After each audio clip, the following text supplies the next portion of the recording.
right, so last time um, we talked about neoclassical, and in the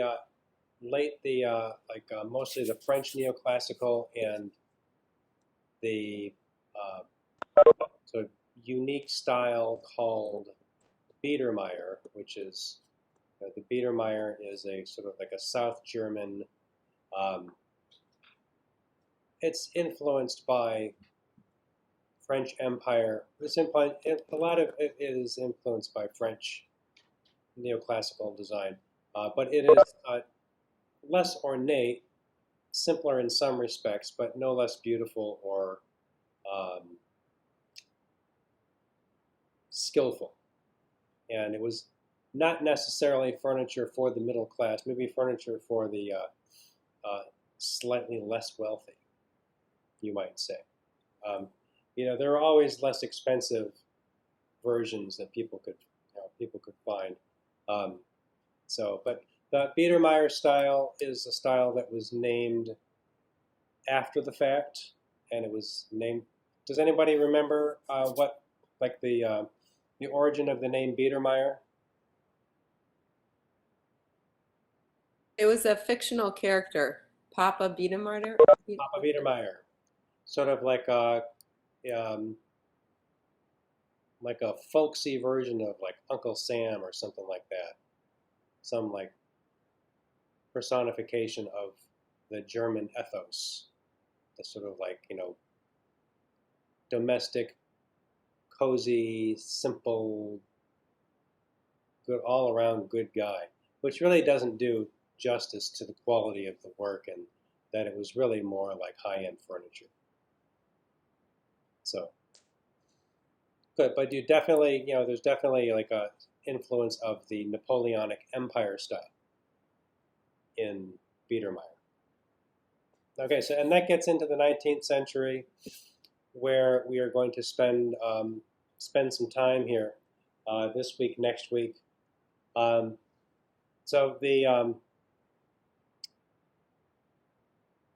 a lot happens in the 19th century.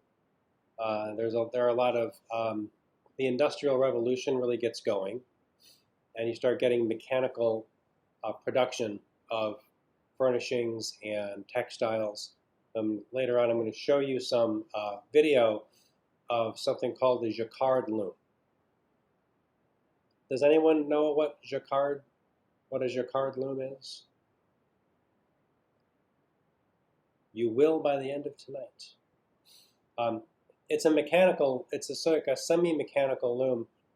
It actually it's a device that really looks like it's like it's like sort of like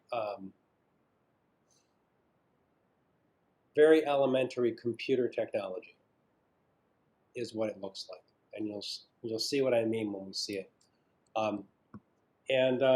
So the Victorian it's a kind of like a catch-all term for a lot of what happens in the 19th century. There is a lot more like Victorian. So someone tell me why is a big chunk of the 19th century called Victorian?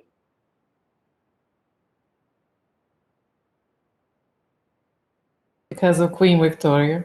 Exactly. Queen Victoria of England ruled from 1837 to 1901. And her name is attached to this period and this different, like the stylistic things that happened during this period. Oh, my better glasses. I probably can do this. All right, so from the Abrams Guide, listen to this. The revival styles of the 19th century are often referred to as Victorian, after the British monarch who reigned from 1837 to 1901, when the country led the Western world in industrial and social growth. But there is no specific Victorian style. The period was a battle among several simultaneous styles, all reprising or reimagining designs from the past. I would argue that's not completely true, largely true. there are things that you could say are like new and Victorian. There's a style called naturalism, which is kind of a little bit vague, but it does describe some of the more like furniture innovations that came about because of the introduction of springs for upholstery, often called sprung upholstery. Okay.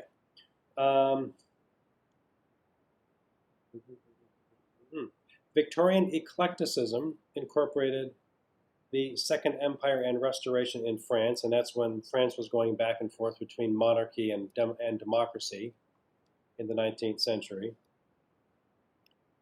and was seen in several European countries, but is most closely associated with England and the United States and Canada, but mostly the United States.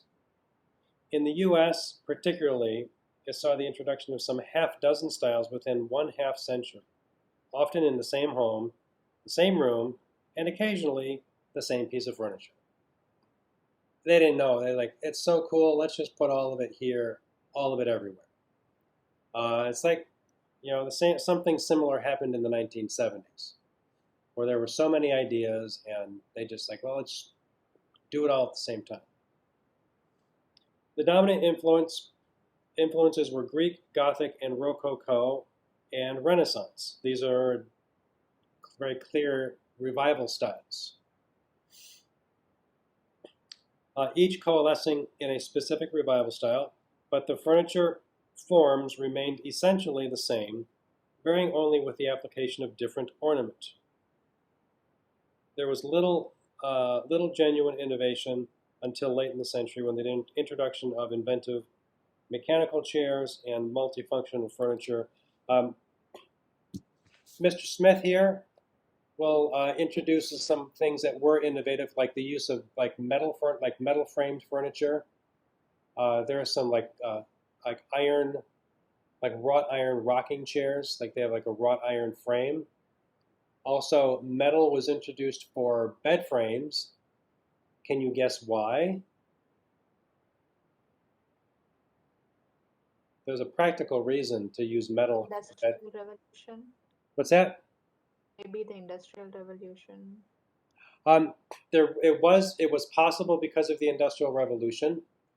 Also, bed bugs. It's they didn't have like little crevices to hide in. So there were some innovations in furniture, and the sprung upholstery. That was a huge innovation in furniture, because then you could make it a lot more comfortable.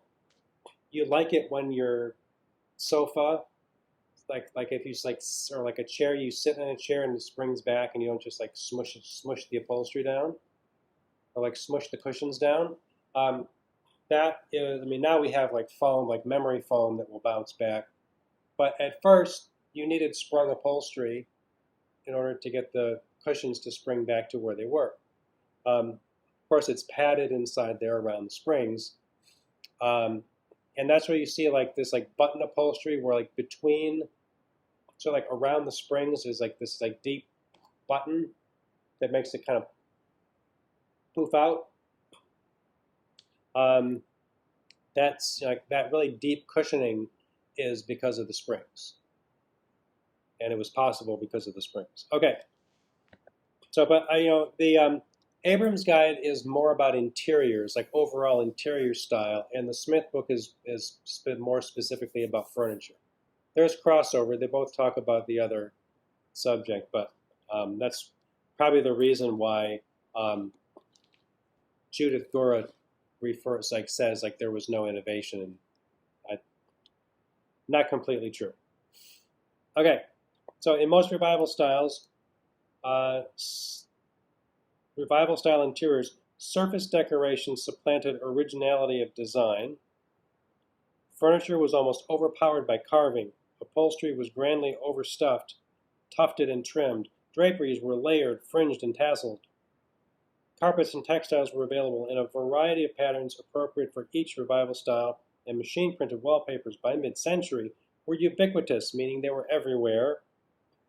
offering a new and relatively inexpensive way to envelop an interior with pattern with coordinated panels and borders to suit any setting and style. The Industrial Revolution introduced a lot of stuff and a lot of options. So Mr. Smith's book here, The Furniture: A Concise History, gives you a little sort of hypothetical tale of a young couple trying to decorate a house, and within the house they would different rooms would be designed in designed with different styles, like different revival styles: Greek revival, Rococo revival, Gothic revival. Greek and Gothic were considered more masculine styles, so that would be rooms for the man. And then you could have some. Rococo was more like the more feminine style, but these days it would possibly be a bit different than that. So the idea that it was like there were so many choices, like they, in a lot of cases they took all of them, and you'll see in some of the images what happens with some of the interiors. As the decades passed, the lights of decorative oil or gas lamps faded into the enthusiasm for chandeliers, which in turn waned with the introduction of electrical lighting in the 1880s. So we have an innovation of electrical lighting. There are a lot of innovations in interiors and over architecture overall. And as we talked about this someone asked last week, wasn't that a fire hazard? You bet. The early days of electrical wiring were pretty dicey.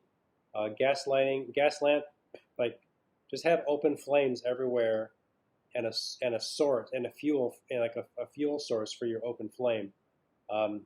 Sure.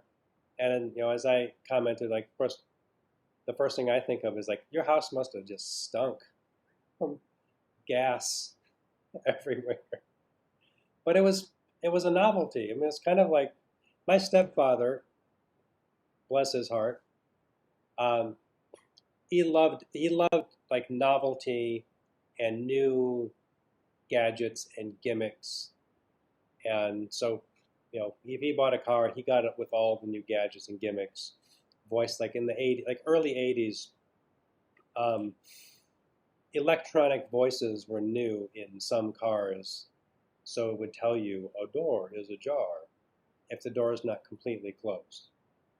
And he thought that was just we were living with that kind of stuff.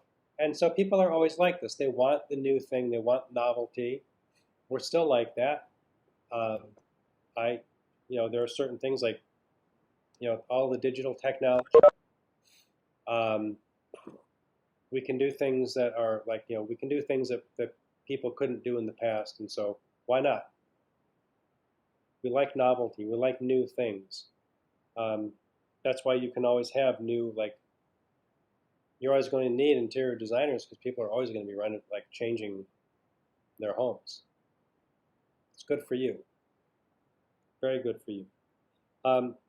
Okay, so colors shifted from soft to bright to dark, particularly in the final decade when the gloomy tones were considered the height of sophistication. Something happened. The gloomy tones are also tied to Queen Elizabeth, or Queen Victoria. Does anybody know why?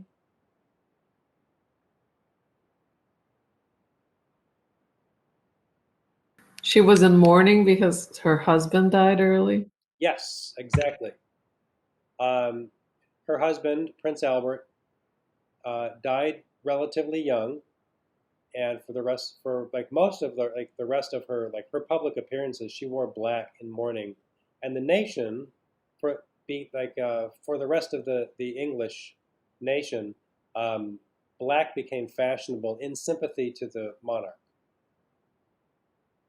So that has something to do with why you see people wearing black all the time in England in the 19th century. It's because the Queen wore black.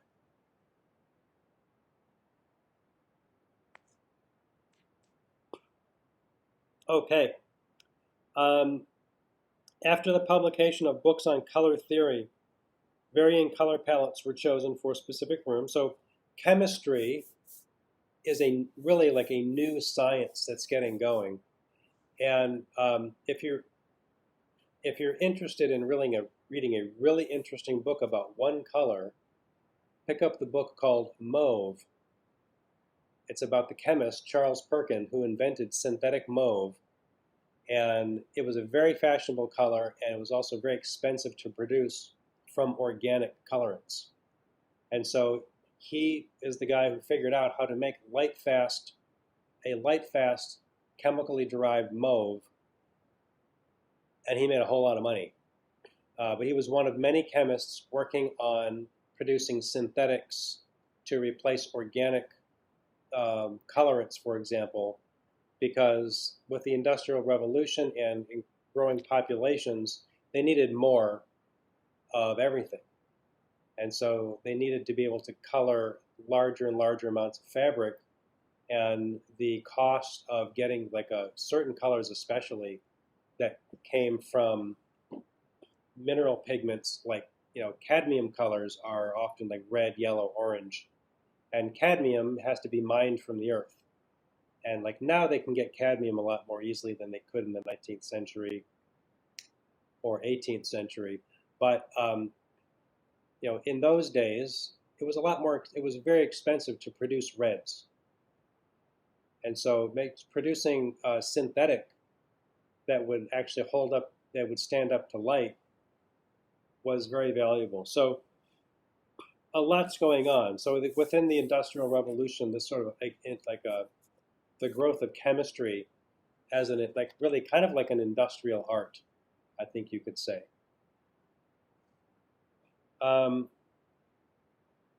Okay. The Centennial Exposition in Philadelphia in 1867, large-scale, what are called expositions, which are really like exhibitions of industry, arts, just human activity, really, were going on all around, like Europe, U.S. In particular. And like the Columbian Exposition in Chicago, that like the World's Fair in Chicago that produced like the White City, 1893. That was one of them. In England, in London, you have the Crystal Palace was this big exhibition hall that was created, and it was mostly like wrought iron and glass, and that was made to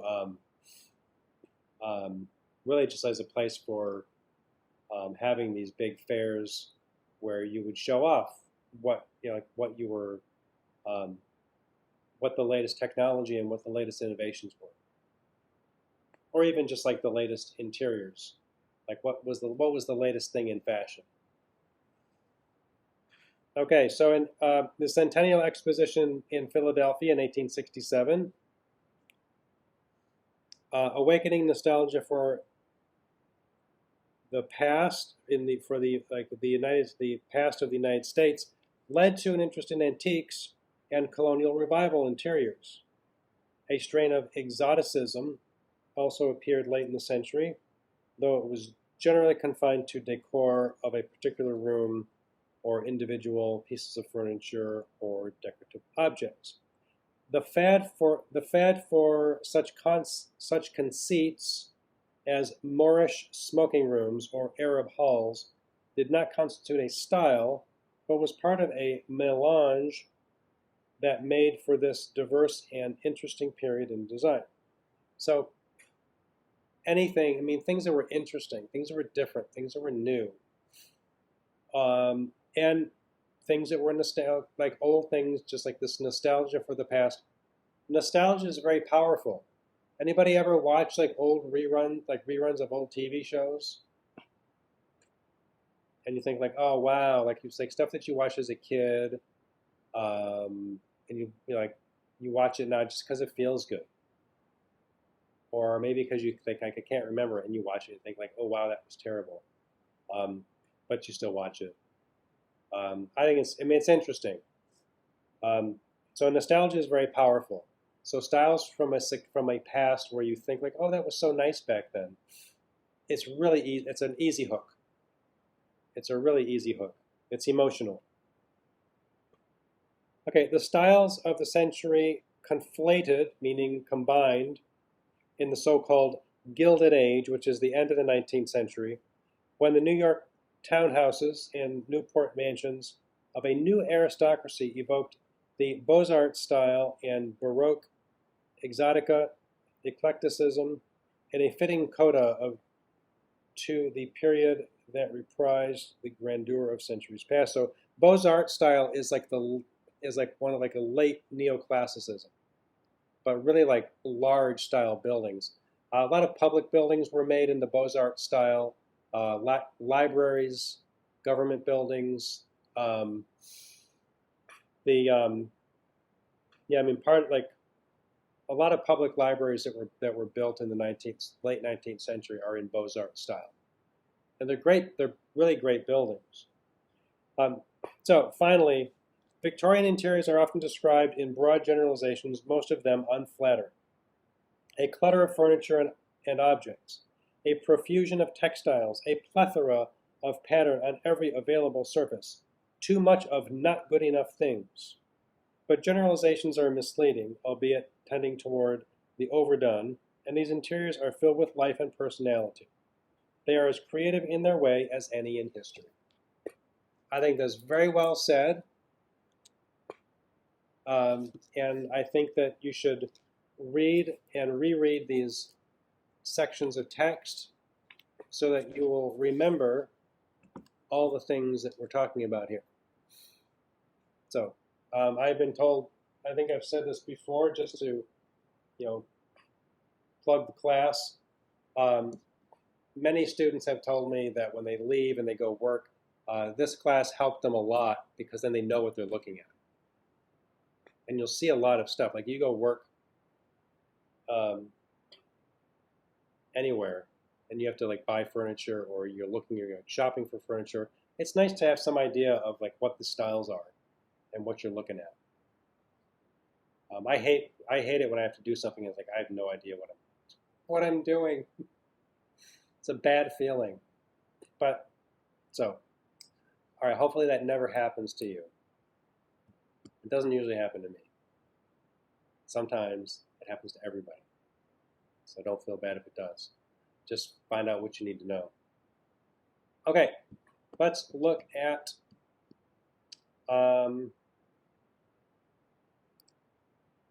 wait. No. Yeah, we're going to look at this one first.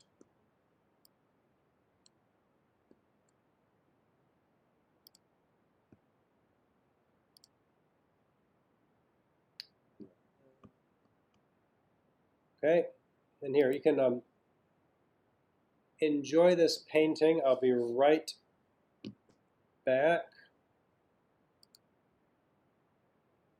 Hold on a second.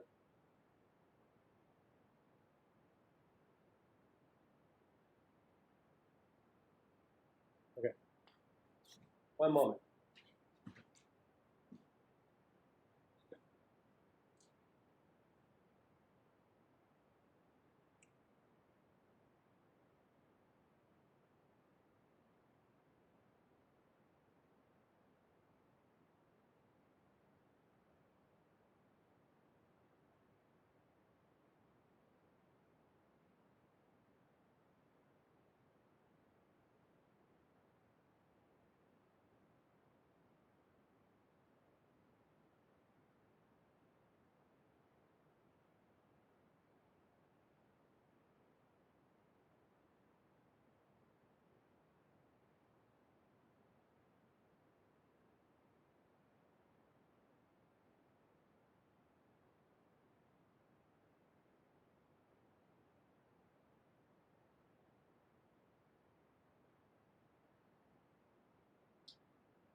Oh, sorry about that.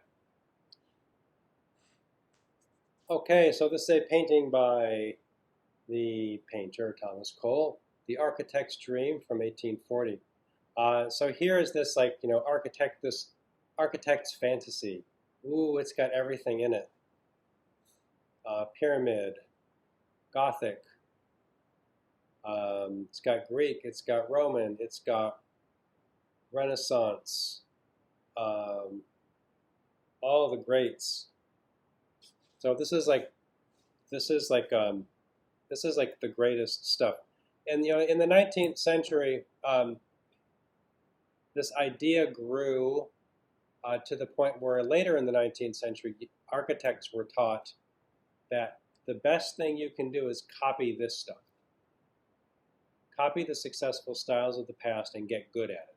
Maybe throw in a little, modern twist, but you're never going to do better than these past styles. And that's really a drag if you're learning this like as a youngster, and you think, wow, so everything good, all the best stuff has already been done, so I can just copy. It's not true, and it actually helped to really spawn the stop it modernists, because they were the youngsters that were told, you can't do better than this.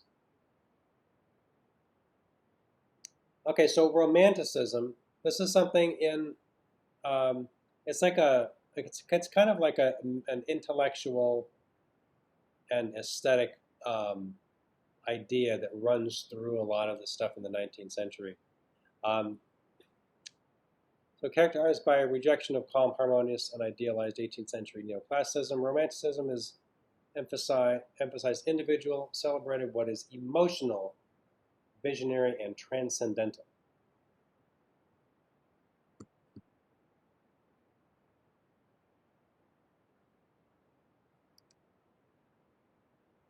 All right, so this is the Royal Pavilion for the English monarchs in Brighton. So you see a lot of Indian influence here, which is yeah,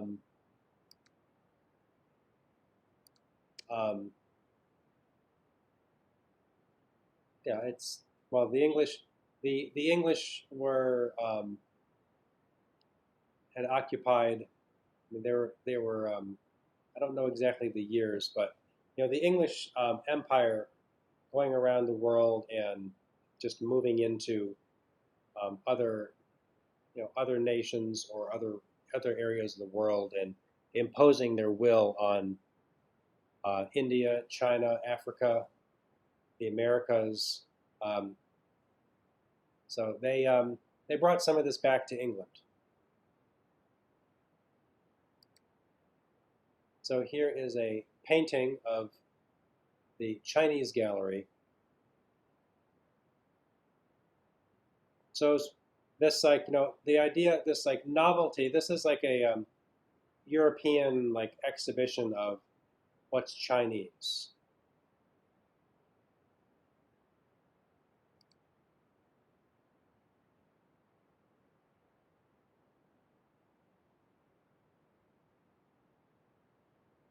So these, I like these floor lamps are pretty beautiful. They look like they're electrified, which would make them more later, or else either I don't know that somebody would take something from the early 19th century from a place like this and say oh, we'll just put some wiring in it, but it might have happened early, late in the 19th, early 20th century.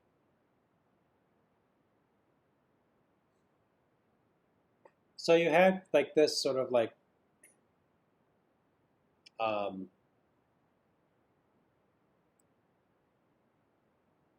kind of like this idea, like an English idea of Chinese design. Sort of like a merging of the two ideas, and as with any kind of like revival style or with a lot of what is called chinoiserie, they're really more like their original things. They're like sort of like original combinations. They're not like pure replicas. And that I think that in that respect it makes it more interesting that it's something that is contemporary to the early 19th century. So this is also in the Regency period, and Regency England is when, like, it was the Regency period of George IV before he was old enough to take the throne after the George III was institutionalized for mental health problems. So Chinese was I guess it's a element of Regency. So Gothic Revival, Strawberry Hill by Horace Walpole. So this is like, again, it's a contemporary building to, I guess this is early, before the 19th century. So this is like late 18th century. But you'll see this is, it's, in some respect, it's kind of like it has elements of being in like a painted illuminated manuscript. And it's not like it's not just a replica of a cathedral. It's a residence. And so, this has, in some respects it does have like very unique elements to being late 18th century residence done up like with elements from Gothic architecture, and some from cathedrals, and really some of it really does look like it's pulled out of like an illuminated manuscript.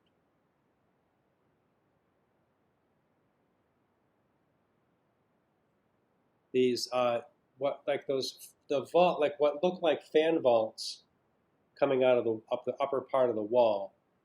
Those really are decorative. And if there's a pier, there would be a structural pier in between the windows, so that would be attached to it.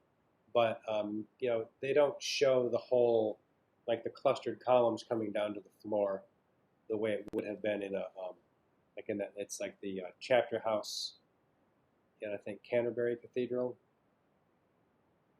But beautiful, all that gold is the gold and the red. It's a really beautiful color scheme. There you go. It's Salisbury Cathedral chapter house vault, and you see that fan vault used as a decorative. I love the ceiling. It's just like it's ripples in water or something. So very creative. Here's a library with Gothic bookcases. And some of this ornament, like that paint, it's like the painted design on the wall with the pointed arch. That's a like 19th century or 18th century invention. Here is a this is a painting of an English neo-Gothic or Gothic Revival salon from early 19th century.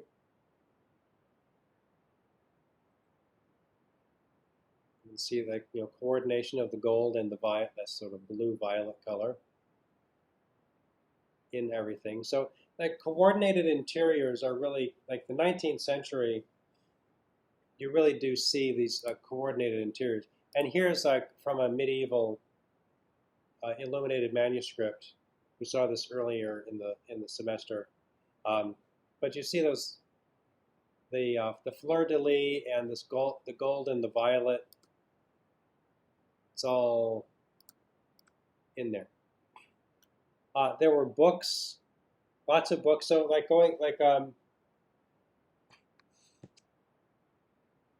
really since really since the like the Renaissance era, you get books that are being printed to show people how to do things that have drawings, they have illustrations and text, and the 19th century saw a lot of how-to books. The 18th century, with like Chippendale's Director, one of the most common, like one of the best known books that showed people how to make certain types of furniture, and neoclassical design was the same. Thomas Hope, who was an English, really not really, he wasn't an architect. He was, he had a lot of money, and so he designed things. And he was not, I don't think he was great, but he produced a book showing people how to design, how to design interiors, how to design furnishings, and so here, how to curtain a Gothic window. Very specific way to stay within the strict limits of its taste. You don't want to do it wrong. All right, so here, the Houses of Parliament that were built in the 19th century. There was a catastrophic fire in the old Houses of Parliament, and so this was rebuilt in Gothic style. So Sir Charles Barry and this guy, Pugin, he was a proponent and designer of the Gothic revival in England. So here is the, looks like it's the frontispiece of his book, The True Principles of Pointed or Christian Architecture. Which brings up another good point. Even like the Thomas Hope and like the English neoclassicists, Pugin, later in this century, William Morris, they bring in a moral component to design. That they're surrounding yourself with the proper things is an expression of yourself, but also influences you. And so you surround yourself by true and pure and good things, and it's good for you. It's not, and this, Christian architecture, that's going to have a very clear message of morality. Here, I want to find this.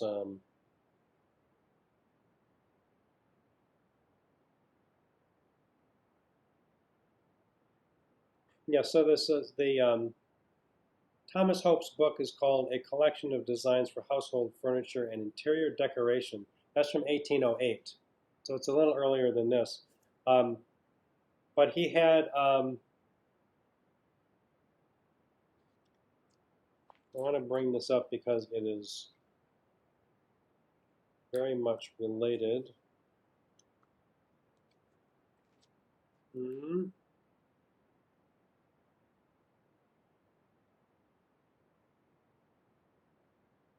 I'll have to find it later. I don't want to get too bogged down. Yeah, they well they all do this where they create these, like they write these books that are kind of like a moral treatise about the superiority of the style and also the proper way to use it. So here's a detail of the facade of the Houses of Parliament. You can see all these Gothic elements of the crocket finial, the quatrefoil, really kind of like that. What sort of stands in for a balustrade around this balcony. Crockets galore, and when they're designing a new building, like this is a new building type compared to a cathedral, or like a Christian church. So you do have like modern windows incorporated with this Gothic style. Okay, so this is in Westminster Palace.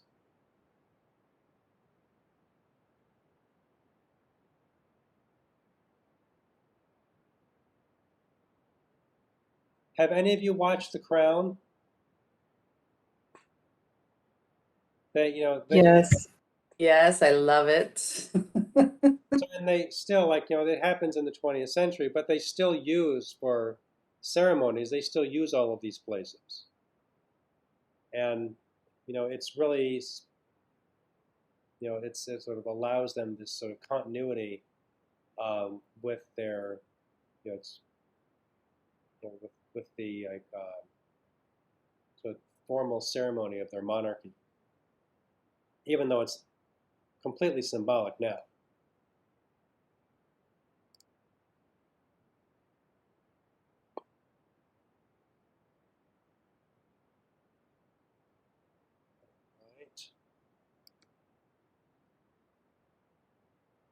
So this is the House of Lords in the new Palace of Westminster in the Houses of Parliament. And this is where the, this is, sorry, my stupid mouse. You can see back there, there's the Queen's throne, because it was the Queen.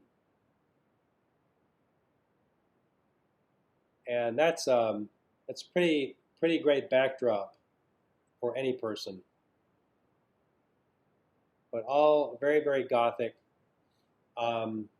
There's a lot of invention, so it's not strictly pulled right out of the 15th century.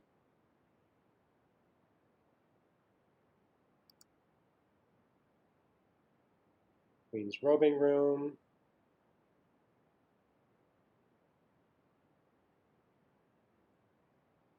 Lots of, all surfaces have to be treated. Can't leave anything unadorned. Okay, so that is Gothic Revival. I've got this one, which goes farther into the Victorian era. All right, so again, Victorian. So Victorian's not a style, a period. There are some things I think that can be called Victorian because they're sort of unique to the era. But in general, if you say I like the style of this house, it's Victorian. That doesn't mean one thing. Okay, occurring primarily in England, France to a lesser degree, United States and Canada. Victorian era saw a variety of technical innovations, furnishings, interiors, the recycling of styles such as Rococo and Gothic, and appearance of new styles such as arts and crafts and Art Nouveau.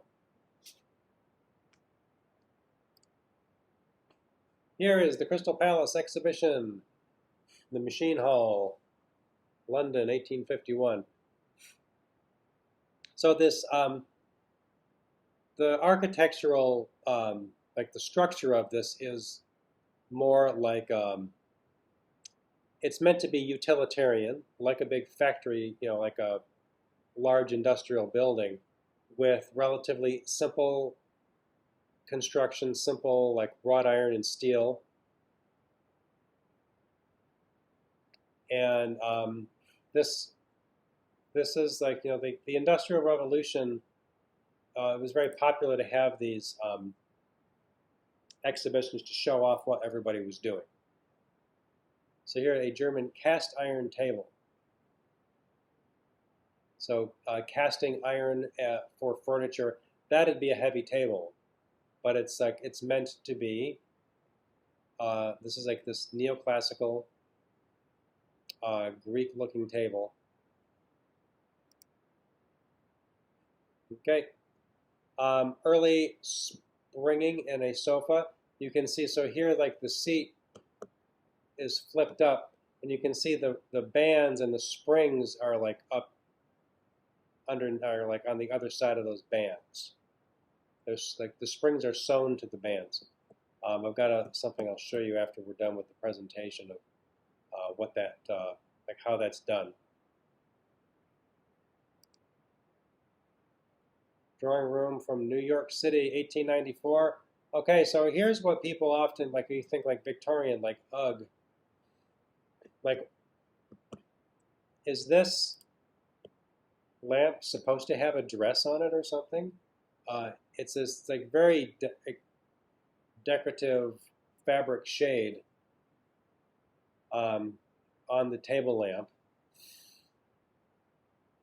You see this like the tufting on this like the button upholstery.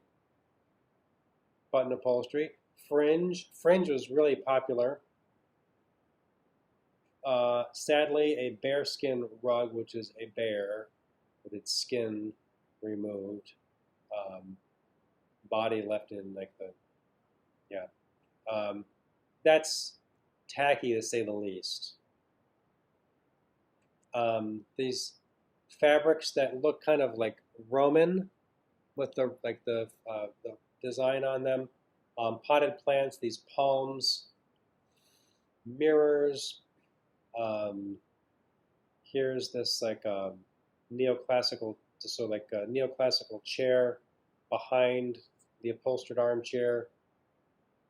And apparently you're meant to sit right in front of somebody like this. I love it. Okay, so wallpapers could be printed, like machine printed with block printing. We saw that video of the William Morris design being hand printed from woodcuts.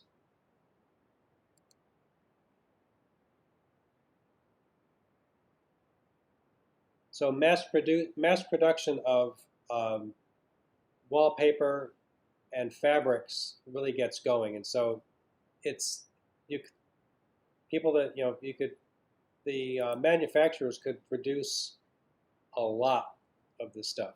So here, this is a home in Columbia, Tennessee, from originally built in 1845.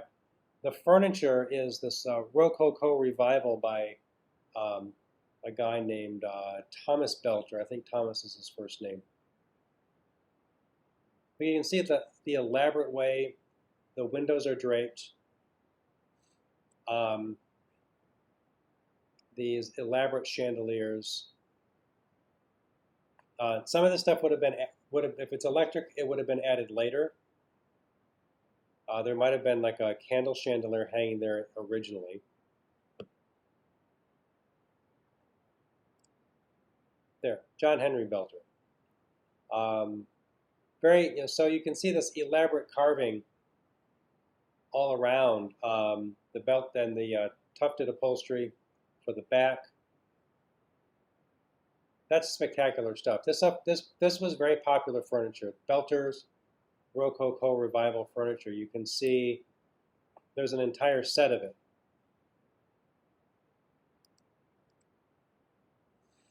A love seat.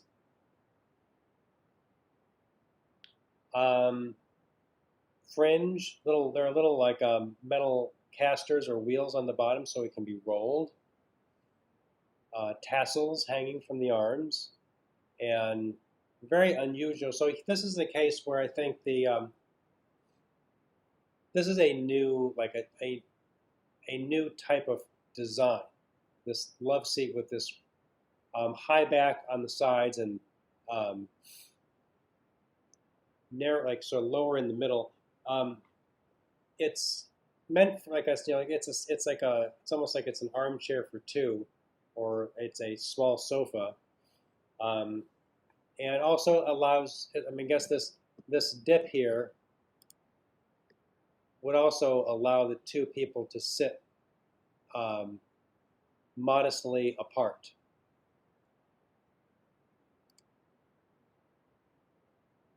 Right, button sofa and side chair. This was also like these big cushions to go over this heavy wood frame. This is really massive furniture.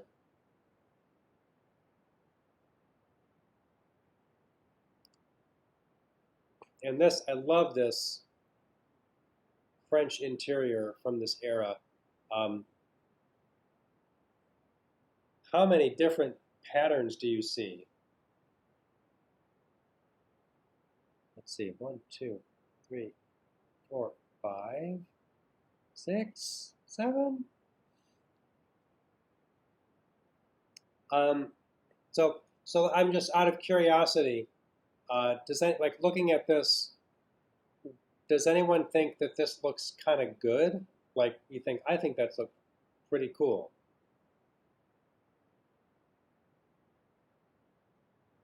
I think it could. I don't. There's some aspects of it that I don't like. Little work. I do like the walls Yeah, a lot, the green's nice. and I think it goes well like with, I don't know if that's like a reddish gold, like the side chairs. Yeah, What I don't like is almost like that royal blue. I don't know what that is. Is it a stool next to? Is it a table? I don't know. that's, What is that? I mean, this thing right here, Yes, yes, yes. that's the back of a chair Oh, that's the back. Oh, with a big doily over the back of it. oh, okay. It's a yes. This is this is like this is like the first incidence of blob furniture. Yeah. Yeah, that looks like a, I mean, from here, it looks like a side table or almost like a tall, very tall stool, but Yeah. Yeah. It's I mean I you have to wonder like like what happened to the ceiling? Like why didn't they put something on the ceiling if they're gonna go this far? yeah, where's the fabric or wallpaper up there? Yeah, I'm thankful that they didn't put anything on the ceiling. Well, they've got a candle like there's a candle powered chandelier. You probably didn't want to put fabric up there. Oh, and it does have the decorative, like on the ceiling, like This the, is like I this don't know what, ornament. yeah. Yeah. And it does look like there's ornament actually on the ceiling around the edges. There is. There definitely is. But so you can see this, like this mania for like all the choices available. Like I love this like striped love seat, like like they chose that apparently just because it's different. It had nothing else to put in there. Right. It's like what like right like it's kind of in a way when I was young and starting college, I took a painting class my first year of college, and I didn't know anything about painting. I didn't know anything about color. I hadn't taken color class, like color theory or anything like that. And I thought that when you make a painting, that you're supposed to use all the colors in every painting. And I'd be like painting like a still life and say like, well, there's no green in the still life, and like, well, I better put some green in there because you got to have green. And then like, well, there's no orange. Like, well, I'll mix up some orange and put some orange in there.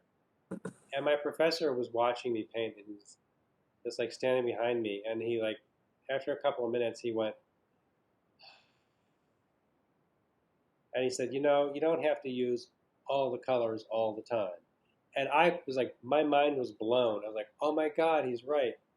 I don't think that they understood that. It's like, well, we haven't used this pattern, and we'll throw it in there. But this idea of like comfort, casual, and like, there were so many things possible, so many options available. People would just like, they're like, well, let's use it. Like all like area rugs are all different, and they're just kind of strewn about. Lounging is, you can see like this woman reading the newspaper, lounging away. Kids just kind of like animal skins and overstuffed furniture galore. The skins are creepy. Yeah, it's trashy. When I have to say, to preserve a skin like that, the animal has to be alive. So think about that the next time you're going for a. Oh gosh, it must smell awful. Yeah. Well, it's a brutal activity. Yeah. Um, There's a reason people are opposed to it. Herder. So the Herder brothers in New York produced a lot of this like Rococo revival furniture and a lot of stuff that was popular in the 19th century, like mid to late 19th century. There's a console from Herder. It's got, it has like, this is, I would call this Rococo revival, maybe a Louis XVI revival. I'd say maybe Louis. But this is stuff that looks, in some respects, it looks like it just like literally like walked from the 17th century or the 18th century into the 19th century. Here, they didn't, everything they made was not, like out of control. These are really nicely restrained side chairs.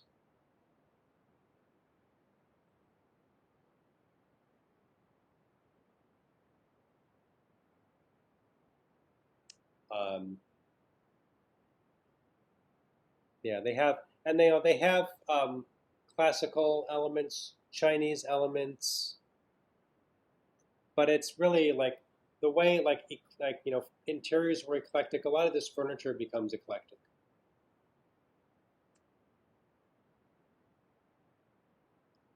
This bad boy here, console with mirror,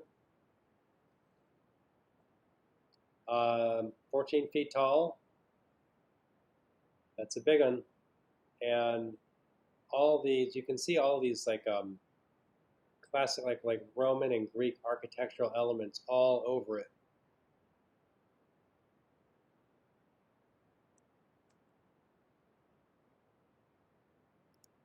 Oh, there we go. Quick question that may not even be relevant. Hmm. Are mirrors just as expensive during this time as they were? You mean like in the Baroque era? Yes. They're probably expensive, but I mean, I would guess that the ability to make larger mirrors for like more cheaply when you start to mechanize the process probably brought the price down a bit, but I don't know for sure. Okay. But yeah, like that would take a really large mirror. So it's a really big mirror. That's why I was just curious to see if, Yep. because we had spoken about that and how expensive it was. I didn't know if. I think at first in the Baroque when they were doing, before the Industrial Revolution, things were harder to do. I guess it was just like certain things like like manufacturing glass being done by hand was probably just harder to control the quality of it. That the video we watched on the tapestry weavers at Gobelin, Mm-hmm. they mentioned when they first were dyeing, like when they were like producing dyes and like dyeing fabric under like in vats that were like heated. It was very difficult to control them when when the fires were just wood fires. So and then when they get into chemical dyes and more like gas, like using gas or something that controls the flame much better, it's a lot less work. It's I guess there's less variation.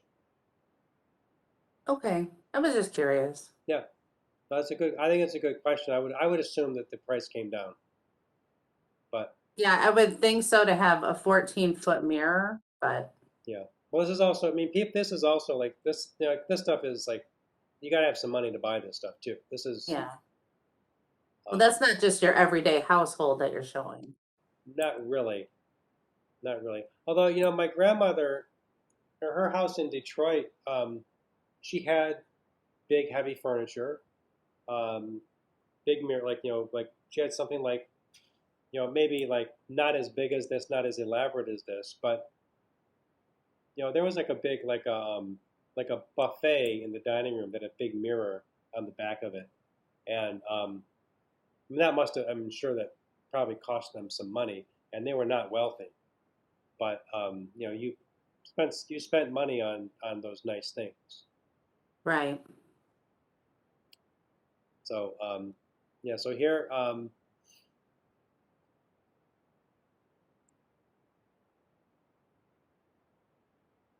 yeah, so like this is like really like this is like kind of like Renaissance, or this is almost like Renaissance revival to me, the way that is the way that's painted.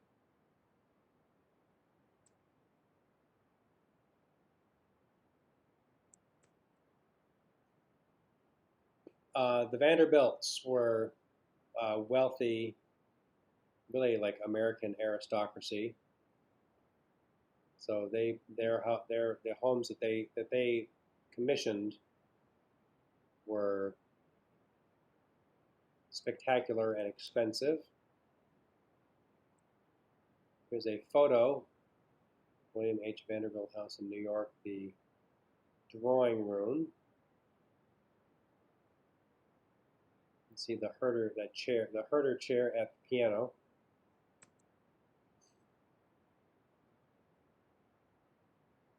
So some of these are black and white because some of these places have either been demolished or they have been changed to the point where they just don't show the original.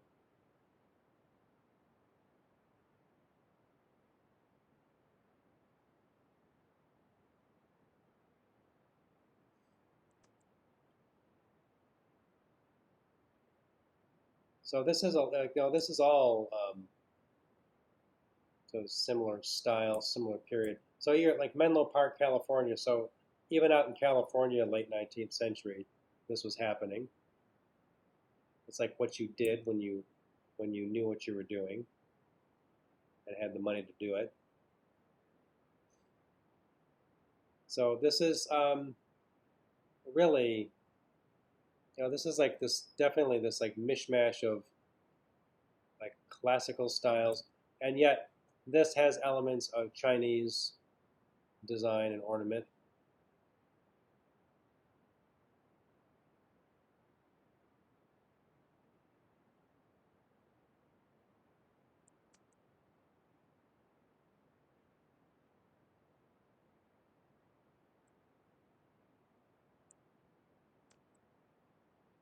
So this is beautiful.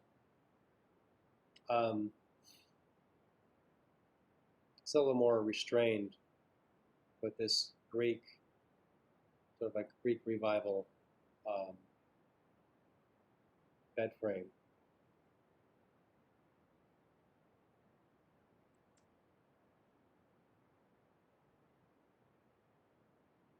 Popular. This I mean that's spectacular.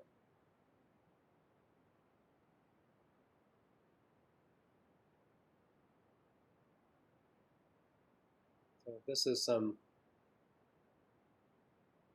definitely some Rococo revival. You see like it's like very fluid and at the top asymmetrical design to the top of the frame of that mirror. That thing had to have been god awful expensive.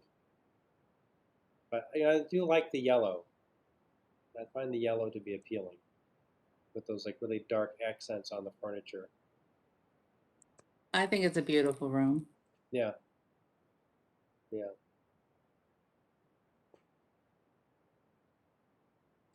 So like window arrangements were very important, as I mentioned. There were a lot of books that would show you how to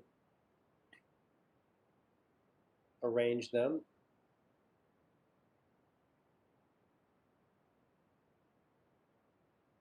So this kind of like that draping um, over the rod, elaborate, beautiful. So here's one, recommended proportions for window treatments with lambrequins and palmettes. Lambrequin is a short piece of decorative drapery hung over the top of the door or window, or draped from a shelf or mantelpiece. Helmet, narrow border of cloth or wood fitted across the top of a door or window to conceal the curtain fittings. Lots of ways to do this.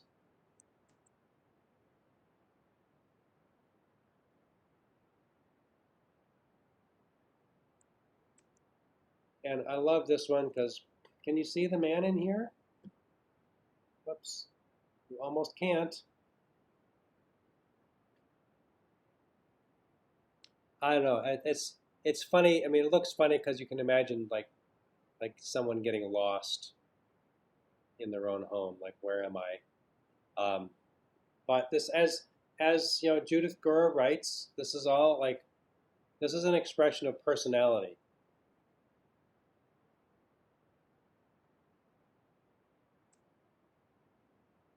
And at least, you know, some like here you get some like, you know,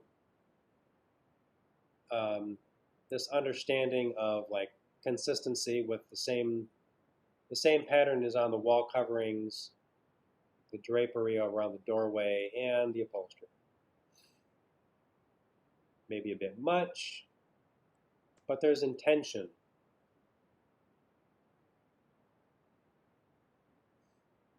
J. Pierpont Morgan. A lot of these, like, you know, the like oil and like a lot of these really wealthy people made their money in the oil industry and in the railroad, like owning railroads and shipping and that kind of thing.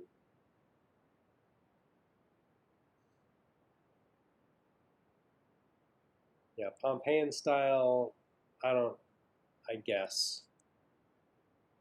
All right, so here, German dry stuff sample card, cotton samples from chemical dyes, a lot of greater range of colors to be produced on an industrial scale and a more affordable scale.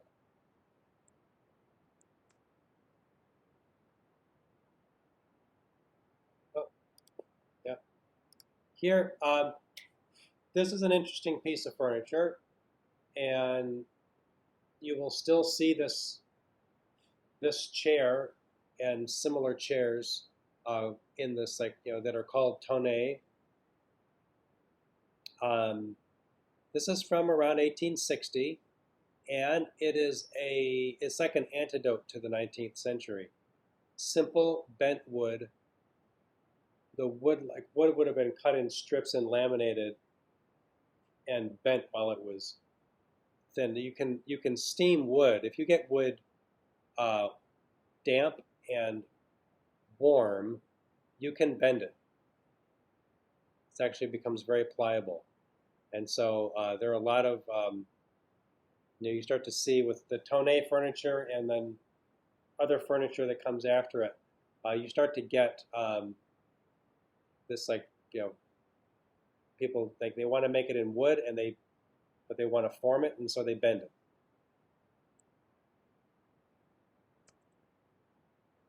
Gas lamp advertisement from the 1880s. Patent gas burner regulator and lampshade.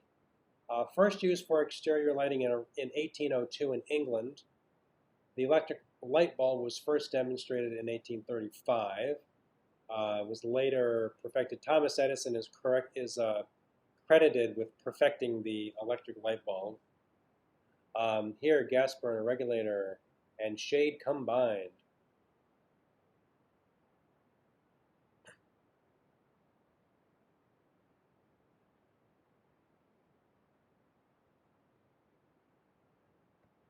So new technology. Here's an adjustable electric light. This is from the beginning of the 20th century.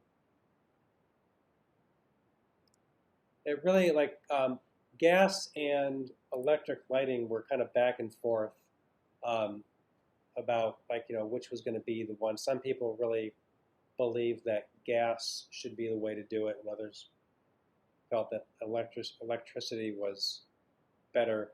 And both sides could successfully argue that the other type of lighting was too dangerous. Okay, here is one last bit. This is a house in Portland, Maine.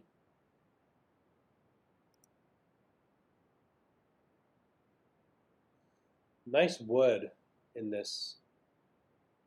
Chestnut's really beautiful wood. Yeah,